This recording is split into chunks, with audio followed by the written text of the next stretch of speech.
Namaga ang lieg hanggang sa namatay ang isang bata sa Digos, Davao del Sur. Ang itinuturong sanhi ng kanyang pagkamatay, kagat umano ng alupihan. May report si Argil Relator ng GMA Regional TV 1, Mindanao.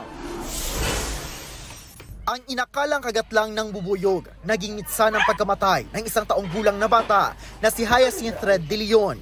Isang araw, napansin na lamang ng mga kaanak ni Hyacinth na biglang lumaki at namaga ang kanyang leeg. Nagilak-kilak lang na siya niya. Wala lang may madala naman siya lingaw-lingaw. No? Ako nagkuhanan sa bata nga nanay ni kuhan dirigani, nihubag nga gamay lang. Lalo pa itong lumaki, kaya isinugod sa ospital si Hyacinth. Pero namatay siya sa kanyang ikalawang araw sa ospital. Tingin ng mga kaanak ni Hyacinth dahil yan sa kagat ng alupihan o centipede. Na ang nurse, niya siya po diha po sa kuhan sa Katri. Na mono to diha na ni gawas tong olahipan. Asa ni gawas na?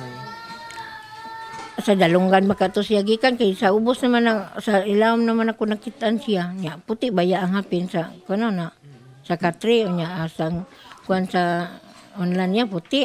Di klaro kayo siya jud.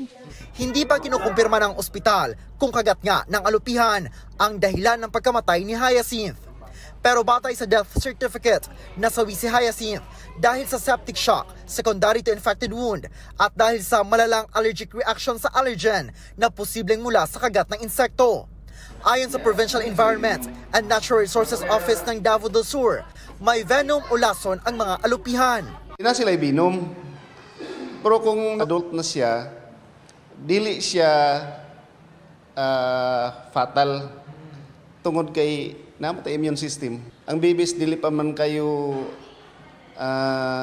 develop ilang mga immune system. Payo ng Digos Health Office, kung makagat ng insekto at mamaga ang sugat o mahirapang huminga, agad nang magpatingin sa doktor. If ever na na unusual swelling, ipa-check jud dayon o doktor. Ayon sa mga eksperto, karaniwang nagtatago ang mga alupihan sa madidilim at damp o mamasamasang lugar gaya ng mga banyo, closet o basement. Sa gabi, lumalabas sila para maghanap ng pagkain.